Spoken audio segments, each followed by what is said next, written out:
नमस्ते दोस्तों, मैं विजय ठक्कर और आप सबका स्वागत करता हूं हमारे एक नए वीडियो में। अभी से हमारे वीडियोस को मैंने थोड़ा चेंज किया है, तो क्या होने वाला है, क्या होगा, वो मैं आप लोगों को बताऊंगा। और आज का जो हमारा टॉपिक है, आज का जो हमारा कॉन्सेप्ट है, वो है power of long term breakouts. तो इसके बारे में मैं आज आप लोगों को वीडियो में सिखाने वाला हूँ। बट उससे पहले मैं आप लोगों को बता देता हूँ कि हमारे चैनल पे आज तक हफ्ते में 3 वीडियो आते थे। एक आता था वेडनेसडे, एक आता था संडे और एक आता था सैटरडे। तो सैटरडे को हम लोग क्या करते थे, एक पॉडकास्ट डालते थे और एक मार्केट और मैं का एपिसोड डालते थे अल्टरनेट सैटरडेज को। पर अभी हमने हमारे चैनल पे ये सोचा है कि मैं आप लोगों को संडेज के दिन आप लोगों के साथ एक कॉन्सेप्चुअल वीडियो आप लोगों के पास लेके आऊं और आप लोगों को थियरी सिखाऊं। और जो वेडनेसडे में वीडियो डालता था पहले, मैं ऐसा सोच रहा हूं कि वो वेडनेसडे के वीडियोस हम लोग थोड़े टाइम के लिए बंद कर दे, या फिर अगर उसको चालू रखना है तो मैं आप लोगों से सजेशन मांगूंगा कि आप लोग मुझे नीचे कमेंट्स में बताइए कि वेडनेसडे को मुझे क्या करना चाहिए, आप लोगों के साथ क्या चीज़ें शेयर करनी चाहिए जो एज पर सेबी रूल आता हो और जिसे हम थोड़े टाइम के लिए कंटिन्यू कर सकते हैं। तो बस ये चीज़ें आप लोगों को बतानी थी, वो बता दी। अब आते हैं हम आज के हमारे टॉपिक के ऊपर और आज के हमारे कॉन्सेप्ट के ऊपर कि भाई लॉन्ग टर्म कंसोलिडेशन ब्रेकआउट का मतलब क्या है और ये कैसे हम लोगों को देखना चाहिए और कैसे इसको हम लोगों को एक अच्छी तरीके से ट्रेड करना चाहिए। तो देखो, टेक्निकल एनालिसिस में है ना, आप चार्ट देखते हो, मतलब प्राइस एक्शन वॉल्यूम एनालिसिस देखते हो, और ये वॉल्यूम एनालिसिस, प्राइस और ये सारी चीज आप कौन से टाइम फ्रेम में देखते हो, वो डिपेंड करता है कि आप लोगों को कौन से लेवल का ट्रेड करना है। अगर आप लोगों को इंट्राडे ट्रेड करना है तो आप 15 मिनट से लेके 1 घंटे का चार्ट या 5 मिनट का चार्ट देखते हो, डिपेंड अपॉन योर मेथड या थियरी जो भी है वो। अगर आपको स्विंग ट्रेडिंग करना है तो आप वीकली का टाइम फ्रेम में ट्रेंड देख के डेली टाइम फ्रेम पे आपके स्विंग ट्रेड कर सकते हो। और अगर आप मेरे जैसे ट्रेड करते हो जो थोड़े लंबे टाइम फ्रेम को, चार्ट्स को देखता है और अपने एक शॉर्ट टर्म ट्रेड्स को एग्जीक्यूट करने की कोशिश करता है, तो आप लोगों को फिर मंथली, वीकली टाइम फ्रेम के चार्ट देखने चाहिए। और आज का जो कॉन्सेप्ट है ना, वो वही टाइम फ्रेम के रिलेटेड है, क्योंकि मैं वही टाइम फ्रेम में ज्यादातर काम करता हूँ।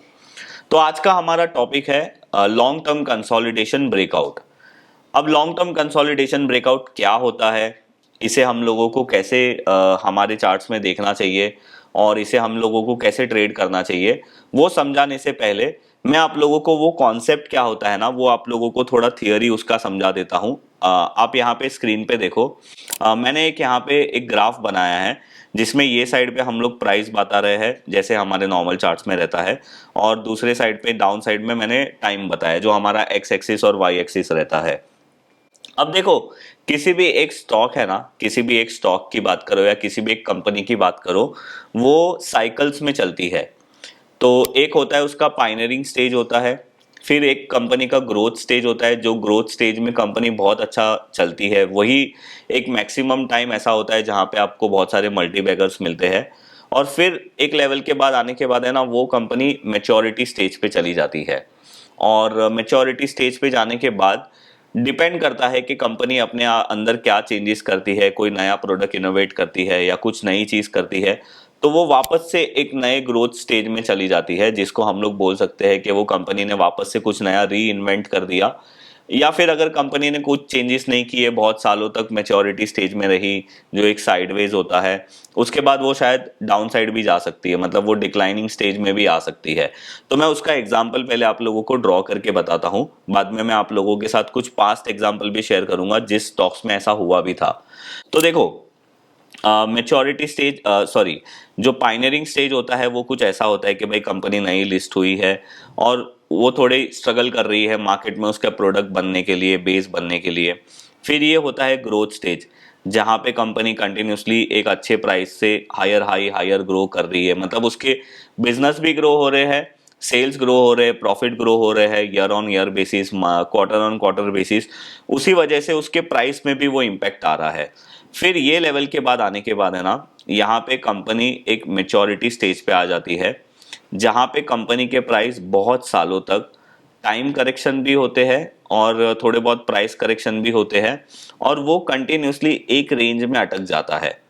अभी देखो, टेक्निकल टर्म में ये वाले एरिया को जो यहाँ पे आप लोग देख रहे हो, ये वाले एरिया को बोलते हैं रेक्टेंगल पैटर्न, राइट। बट अगर मैं आप लोगों को बोलूं कि हम लोगों को टेक्निकल टर्म याद रखने की जरूरत नहीं है, हम लोगों को इसको एज अ स्टेज देखना है। तो देखो ये कौन सा स्टेज था, ये स्टेज 1 था, राइट। ये स्टेज 2 था जहां पे ये कंपनी ने ग्रोथ किया, और ये स्टेज 3 है जहां पे कंटिन्यूसली कंपनी मैच्योर्ड हो गई है। कंपनी में जो भी ग्रोथ आना था वो आ गया, कंपनी को जितना बढ़ना था प्राइस वाइज उतना बढ़ गया। एक लेवल के बाद आने के बाद है ना, आप ऐसा सोचो कि ये कंपनी जो थी यहाँ पे पहले 100 रुपये में मिल रही थी। एक एग्जाम्पल लेने के लिए मैं आप लोगों को जो कॉन्सेप्ट समझाने वाला हूँ उसके पीछे का थियरी क्या है, लॉजिक क्या है, अगर आप वो पहले समझ लोगे तो आप लोगों के लिए ज़्यादा अच्छा रहेगा। फिर ये कंपनी 100 रुपये की थी और वो टाइम पे वो समझो फॉर एग्जांपल 1000 करोड़ का प्रॉफिट कर रही थी, एक एग्जांपल ले रहे हैं हम लोग। फिर वो कंपनी का प्राइस बढ़ गया, उसमें वैल्यू भी अच्छी हुई, बहुत टाइम उसने अच्छा ग्रो भी किया, वो कंपनी का प्राइस हो गया 1000 रुपया। अभी कंपनी का प्राइस 100 से 1000 हो गया, ये चीज़ ध्यान में देना। पर कंपनी का जो प्रॉफिट है ना वो फॉर एग्जाम्पल 2000 ही हुआ, राइट। अभी यहाँ पे आने के बाद कंपनी के प्रॉफिट बढ़ नहीं रहे हैं, मतलब इतने बढ़ नहीं रहे हैं जितने पहले ग्रोथ वाले स्टेज में वो बढ़ रहे थे, जो स्पीड से बढ़ रहे थे। तो क्या होगा, कंपनी का प्राइस 1000 ही रहेगा। अब ये 1000 क्यों रहेगा, क्योंकि आप एक चीज सोचो कि कंपनी में जब ग्रोथ आ रही थी प्रॉफिटेबिलिटी के हिसाब से या सेल्स के हिसाब से, तो ये कंपनी को डिमांड मिल रहा था। डिमांड किसका मिल रहा था, इन्वेस्टर्स का डिमांड मिल रहा था। वो अपना पैसे इसमें कंटिन्यूसली लगाते जा रहे थे। पर कंपनी जब एक लेवल पे आके, जब वो मेच्योरिटी स्टेज पे आती है, वो बहुत टाइम के लिए अपना जो सेल्स है, अपना जो प्रॉफिट है, वो एक लेवल के बाद ग्रो नहीं कर पाती है। तो जो इन्वेस्टर है, बड़े बड़े इन्वेस्टर है, इंस्टीट्यूशनल इन्वेस्टर है, वो अपना नया पैसा लगाने में कंपनी में रुक जाते हैं। वो वेट करते हैं कि कंपनी का सेल्स और प्रॉफिट वापस से बढ़े, और वापस से जो कंपनी का प्राइस है 1000 रुपया, वो प्राइस वापस से उसकी वैल्यूएशन को प्रॉपर जस्टिफाई करे, तब हम लोग नया पैसा डालेंगे।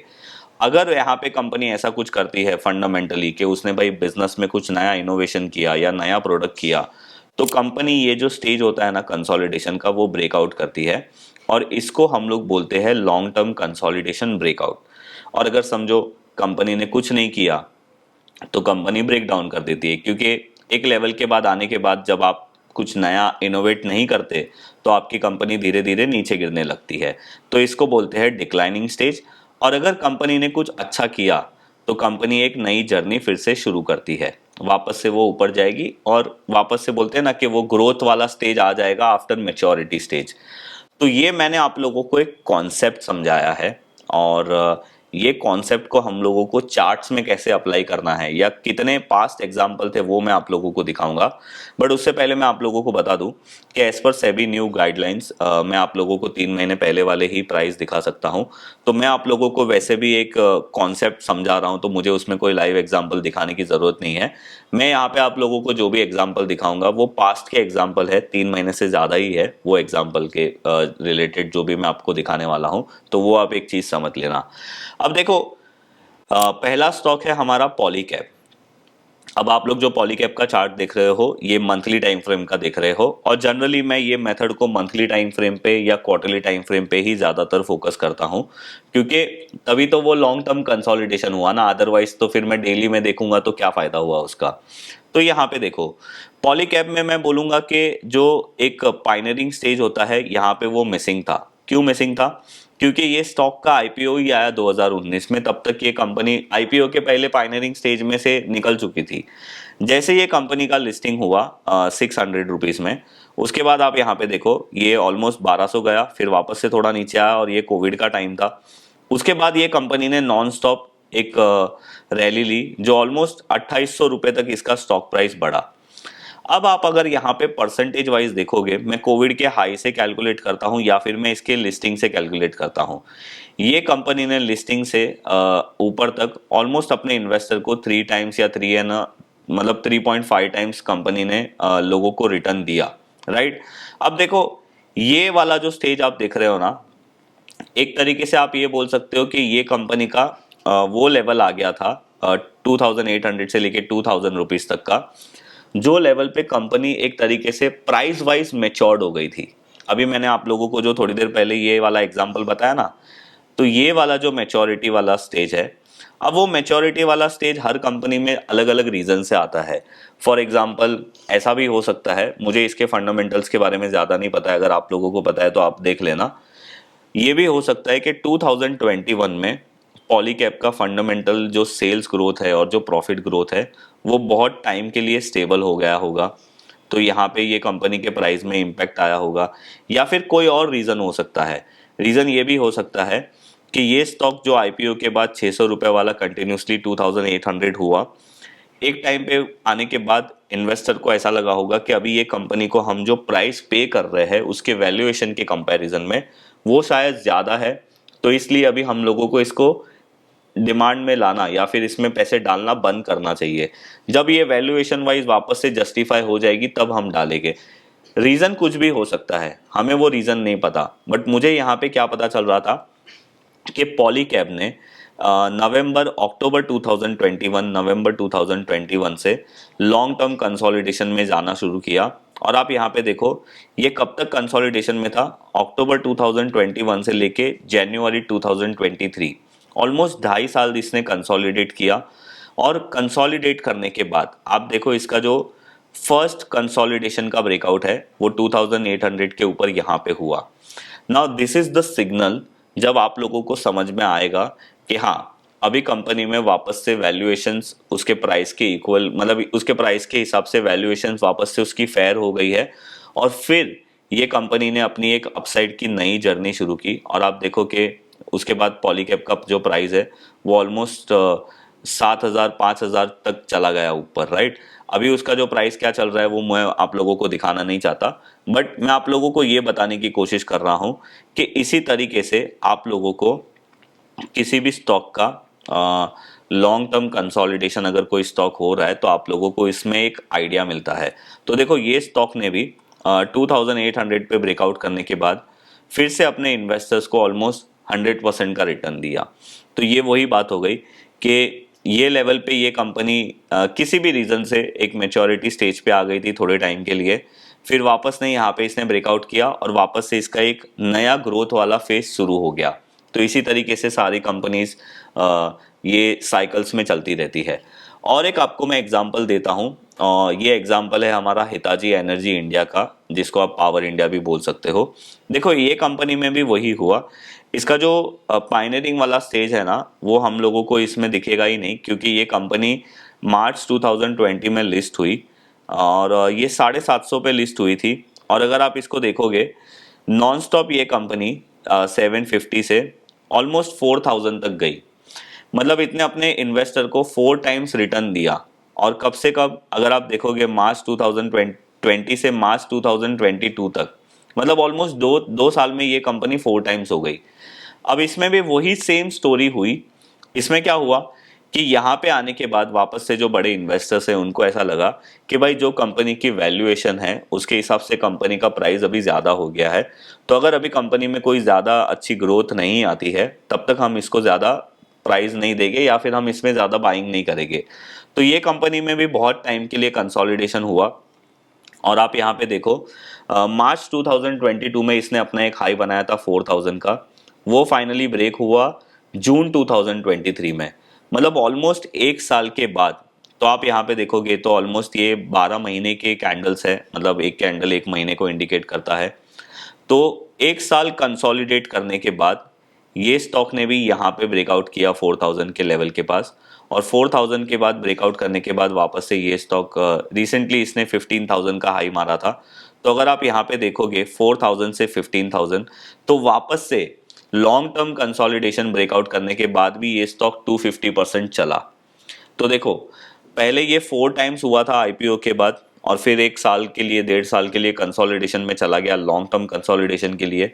और उसके बाद वापस से ये कंपनी में कुछ ऐसा हुआ जिसके कारण ये कंपनी में नया ब्रेकआउट हुआ 4000 पे, और ये फिर 15,000 तक चला गया, मतलब ऑलमोस्ट 250% इसने वापस से रिटर्न दिया। तो ये भी एक परफेक्ट एग्जाम्पल है लॉन्ग टर्म कंसोलिडेशन ब्रेकआउट का।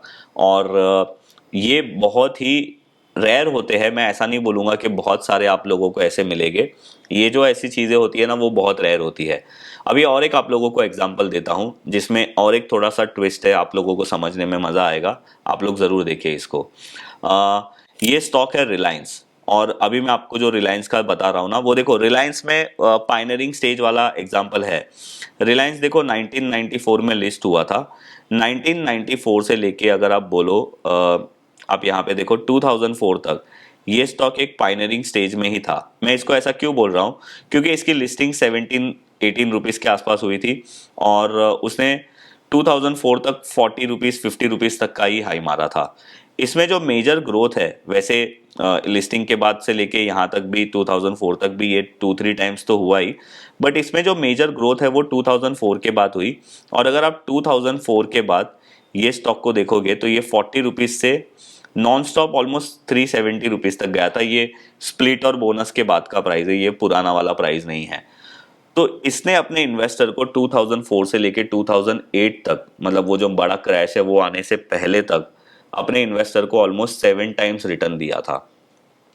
अब यहाँ पे क्या हुआ, 2008 में बहुत बड़ा मेजर क्रैश आ गया था पूरे वर्ल्ड मार्केट में, तो हमारे इंडियन मार्केट में भी क्रैश आया था। फिर ये स्टॉक 370 वाला ऑलमोस्ट 140-100 रुपीज़ हो गया। बट आप देखो, इसने है ना अपने एक बहुत बड़े कंसोलिडेशन के अंदर भी एक छोटा लॉन्ग टर्म कंसोलिडेशन किया था। इसका जो मेजर कंसोलिडेशन था वो क्या था, 370 रुपीज़ से लेके 140 रुपीज़ का, जो ये आप देख रहे हो ये। और इसका जो कंसोलिडेशन है वो कितना बड़ा है वो आप यहाँ पे देखो। ये जो मैं आप लोगों को चार्ट दिखा रहा हूँ वो क्वार्टरली चार्ट है। अगर ये एग्जांपल मैं आप लोगों को मंथली चार्ट में दिखाऊंगा तो वो थोड़ा चार्ट में बड़ा हो जाएगा, इसीलिए मैंने क्वार्टरली चार्ट दिखाया। 2008 में इसके हाई बने थे 370, जो ब्रेक हुआ 2017 अक्टूबर मंथ में। और उसके पहले भी एक बहुत बड़े लॉन्ग टर्म कंसोलिडेशन के अंदर भी और एक कंसोलिडेशन हुआ था, जो था जुलाई 2008 से आप यहाँ पे देखो जनवरी 2017 का, और वो कंसोलिडेशन ब्रेक हुआ इसका 267 में। बट अगर आप मेजर लॉन्ग टर्म कंसोलिडेशन की बात करो, लाइफ टाइम हाई कंसोलिडेशन की बात करो, तो वो ब्रेक हुआ था 2017 जुलाई महीने में। अब आप देखो थोड़ा सा बैकग्राउंड में जाके या फ्लैशबैक में जाके याद करना कि 2017 में जुलाई जून मंथ में ऐसा क्या हुआ था जिसके वजह से रिलायंस ने अपना इतना बड़ा, इतने सालों पुराना, मेरे ख्याल से ये बहुत साल पुराना हो गया, 2008 से लेके 2017, 10 साल, इतना बड़ा कंसोलिडेशन उसने क्यों ब्रेक किया, उसका रीजन क्या था, ये कंपनी में ऐसा क्या नया आया था जिसके वजह से 2017 में इसने ब्रेक किया था। पर आप यहाँ पे देखो 370 में इसने ब्रेक किया, उसके बाद इसका जो प्राइस है वो नॉन स्टॉप ऊपर में ऑलमोस्ट 1300 गया था। और अगर आप इसका रिटर्न का कैलकुलेट करोगे तो ये स्टॉक ने वापस से अपने इन्वेस्टर को 2 टाइम्स रिटर्न दिया। ये आफ्टर स्प्लिट, आफ्टर बोनस वाला प्राइस है जो अभी लेटेस्ट मार्केट में रिसेंट चल रहा है वो उसके हिसाब से है। मैं अभी आप लोगों को लेटेस्ट वाला प्राइस नहीं दिखा रहा हूँ, बट अभी आप लोगों को पता है रिलायंस का प्राइस क्या होगा। मेरा ये वीडियो बनाने का मेन इंटेंशन ये था कि मैं आप लोगों को जो ऐसे लॉन्ग टर्म कंसोलिडेशंस होते हैं उसका मैं आप लोगों को पावर समझा सकूं। तो मैंने आप लोगों को 3 एग्जाम्पल देके उसका पावर समझाने की कोशिश की। आई होप आज का ये जो वीडियो है आप लोगों को ये कॉन्सेप्ट समझ में आया होगा। एंड मैं विश करता हूँ कि आप ये कंसोलिडेशन के पावर को समझो, और जो मैंने ये वीडियो में आप लोगों को नॉलेज दिया है वो नॉलेज देके आप अपनी लाइफ में वैल्यू ऐड कर सकते हो अपने एनालिसिस में इसको लेके। और अभी ये जो नया कॉन्सेप्ट है ये आप लोगों को कैसा लगा ये आप लोग मुझे कमेंट्स में ज़रूर बताइए। अब से जो हर संडे वीडियो आएंगे ना, जब तक मैं आर्य नहीं बन जाता तब तक ऐसे ही आएंगे, और एक बार मैं आर्य बन गया तो एज पर रूल्स रेगुलेशन जो होगा वो हम लोग फॉलो करेंगे। तो बस ये था हमारा आज का ये वीडियो। और एक इम्पॉर्टेंट चीज़, अगर आपको हमारे 22 मार्च वाले इवेंट में पार्टिसिपेट करना है, मतलब कॉन्फ्रेंस में हमारे जुड़ना है, तो आप हमारी वेबसाइट में जाइए। और आप हमारी वेबसाइट में जाओगे ना तो यहाँ पे प्रोडक्ट्स में master in one annual conference 2025 में जाओगे तो यहाँ पे मैंने सारी चीज़ें लिखी हुई है कि वो इवेंट कब हो रहा है, 22 मार्च को ये हो रहा है कॉन्फ्रेंस। और ये कॉन्फ्रेंस बेसिकली क्या है कि भाई साल भर हम लोग आपके साथ, मैं आपको बहुत सारी चीज़ें सिखाता हूँ, आपसे भी बहुत सारी चीज़ें सीखता हूँ। तो साल में एक दिन हम लोग मिलेंगे और हमारा एक्सपीरियंस एक दूसरे के साथ शेयर करेंगे। तो ये जो हो रहा है वो मुंबई में हो रहा है। होटल्स का एड्रेस वगैरह यहाँ पे दे दिया है। यहाँ पे मैं आप लोगों को power of long term chart using price action and volume analysis का कॉन्सेप्ट सिखाने वाला हूँ। और जिनेश भाई जो है वो स्विंग ट्रेडिंग और रिस्क मैनेजमेंट के ऊपर बात करेंगे। और उसका जो एजेंडा है वो भी हमने यहाँ पे पूरा डाल दिया है कि सुबह से लेके शाम तक का ये इवेंट कैसा जाएगा और इसके अंदर क्या क्या होगा। तो अगर आप लोगों को ये कॉन्फ्रेंस में आना है और भी बहुत सारी चीज़ें सीखनी है टेक्निकल के रिलेटेड, तो ज़रूर आइए 22 मार्च को मुंबई में, मुझसे मिलिए, एक दूसरे से मिलेंगे, सीखेंगे, एक दूसरे की लर्निंग शेयर करेंगे। और अगर आज का ये वीडियो आप लोगों को अच्छा लगा है तो आप लोग मुझे नीचे कमेंट्स में ज़रूर बताइए। और यस, आप लोग ये भी सजेस्ट करिए कि अगर मैं वेडनेसडे को वीडियो बनाता हूँ तो किस चीज़ के ऊपर बनाऊँ, या आप लोग मुझे सजेस्ट करिए कि मुझे वेडनेसडे को क्या टॉपिक पे वीडियो बनाना चाहिए। क्या आप लोगों के क्वेश्चन आंसर्स वाला टॉपिक बनाना चाहिए, मतलब वो वीडियो में सिर्फ आप लोगों के क्वेश्चन और मेरे आंसर हो गए, वैसा कुछ बनाना चाहिए, या कुछ और आइडिया है तो वो भी आप मुझे बताइए। तो बस ये था हमारा आज का ये वीडियो। हमारे चैनल पे जो पॉडकास्ट है वो आते रहेंगे, जो लर्निंग के वीडियोस है वो आते रहेंगे। सिर्फ थोड़ी बहुत चेंजेस हुए हैं वो मैंने आप लोगों को बता दिया। तो अगर ये वीडियो आप लोगों को पसंद आया है तो हमारे वीडियो को ज़रूर लाइक करिए। और अगर आपको लगता है कि ये वीडियो में मैंने कुछ ज़रा भी नॉलेजेबल चीज़ आप लोगों के साथ शेयर की है तो आप अपने फ्रेंड्स और फैमिली के साथ ज़रूर शेयर करिए। अगर आप हमारे चैनल पर नए हो तो हमारे चैनल को ज़रूर सब्सक्राइब करिए। मैं मिलूंगा आप लोगों को ऐसे ही कोई नेक्स्ट वीडियो में, तब तक के लिए बाय बाय।